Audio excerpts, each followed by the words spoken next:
Bon, bismillah. Donc aujourd'hui, nous allons essayer de voir les nombres relatifs, entiers et décimaux bien sûr. Et nous allons commencer tout d'abord par un jeu.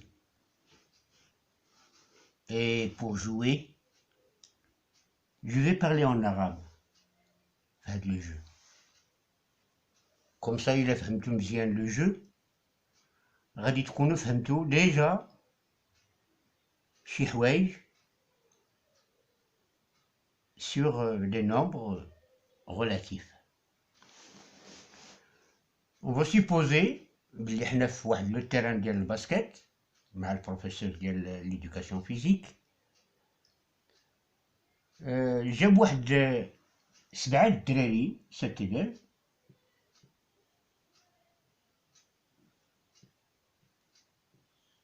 وقال لهم غادي ندير لكم واحد لا كومبيتيسيون تباري بيناتهم، كل واحد منهم غادي يلونسي 10 د المرات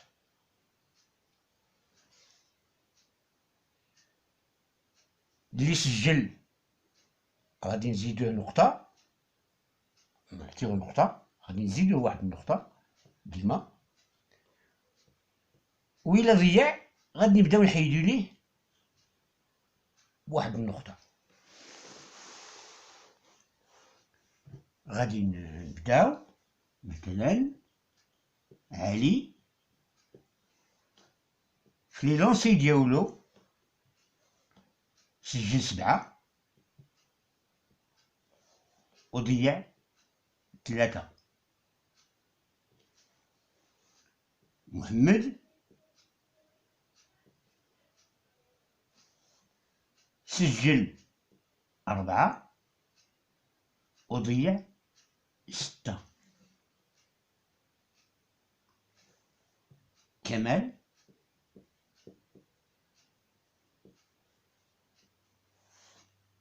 سجل 5 وضيع 5. منير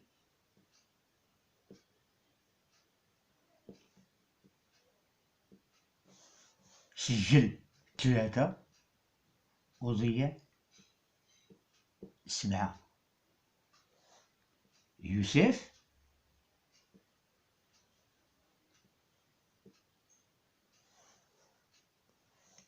سجل 6 وضيع 4.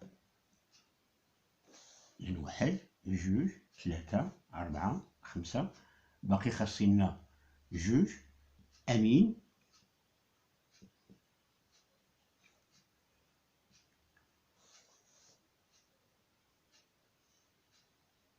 سجل 9 ضيع غير 1. كيبقى لنا لو سيتيام، غادي نديرو رشيد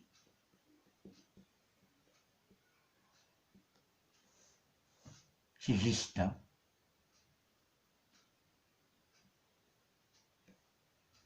بون عندنا ديجا 6، غادي نخلو نوتر شيفر، نقولو سجل 1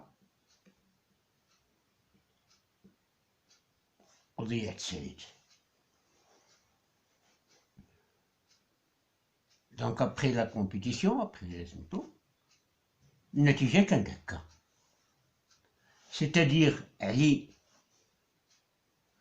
عطيناه 7 النقط لأنه سجل 7 المرات، كل مرة كنعطيوه 1 بوان، إذن عنده 7. ولكن 3 المرات ضيع لي لونسي ديالو، خصنا نحيدولو 3 النقط، يعني أن النتيجة عنده غادي تكون هي 4، يعني عنده زائد 4 النقط. محمد سجل 4 النقط ولكن ضيع 6 النقاط. يعني أنه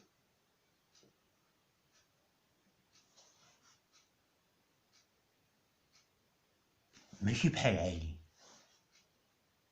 علي ربح 4 النقاط،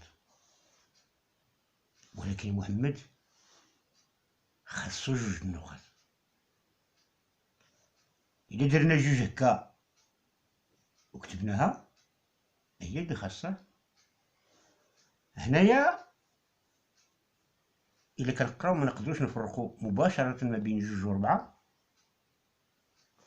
هاد النتيجة هادي غادي نديرو لعلي زائد 4 وغادي نقولو لمحمد ناقص 2، لأن محمد خصها 2 النقط وعلي عندو 4 النقط زايدة. غادي نمشيو بنفس الطريقة بالنسبة للآخرين. كمال ربح 5 وخسر 5، يعني أن النتيجة عندو 0. منير ربح 3 النقاط ولكن خسر 7، يعني أنه خاصه 4 النقاط. يوسف سجل 6 وضيع 4، يعني أنه عنده زائد 2 النقاط. أمين سجل 9 وضيع غير 1، يعني أنه عنده زائد 8. رشيد ضيع 1 سجل 1 وضيع 9، يعني أنه عنده ناقص 8. إذا الآن بهذه النتيجة هذه يمكن أستاذ ديال التربية البدنية باش يكلاسي التلاميذ ديالو. غادي يكون أمين هو الأول، لو بروميي هنايا، لأن عنده زائد 8. ثم علي هو اللي غادي يكون دوزيام،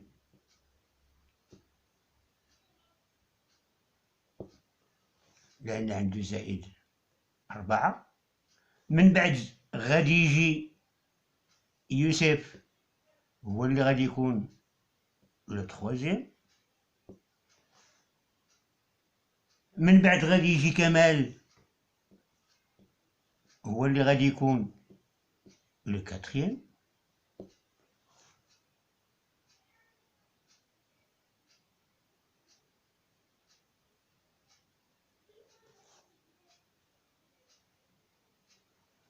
من بعد غادي يجي هذا خاصو 2، هذا خاصو ناقص 4، هذا خاصو 8، إذا لو سانكيام، وهذا غادي يكون لو سيزيام، وهذا غادي يكون لو سيتيام.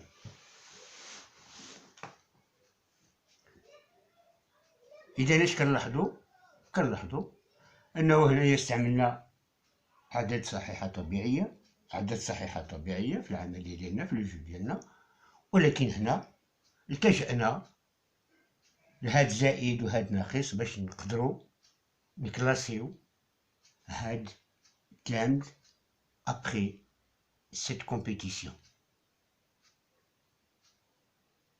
هاد الأعداد هادو اللي استعملناهم جداد هكا، عدد صحيح وبجانبه زائد أو ناقص، هادو هما اللي كنسميوهم الأعداد الصحيحة النسبية، les nombres entiers relatifs.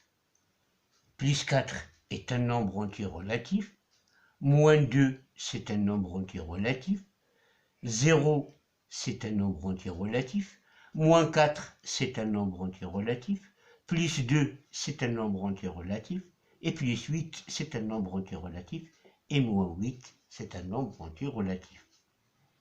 On remarque qu'il y en a des nombres entiers relatifs avec le signe moins et des nombres entiers relatifs avec le signe plus.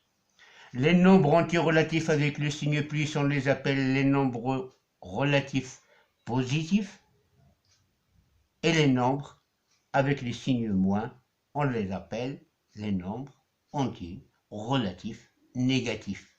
Donc il y a positif,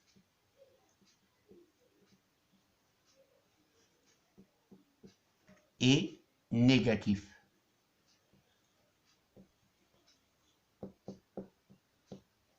Donc il y a des nombres entiers relatifs négatifs et des nombres entiers relatifs positifs. 0, c'est un nombre nul. C'est un nombre entier relatif aussi.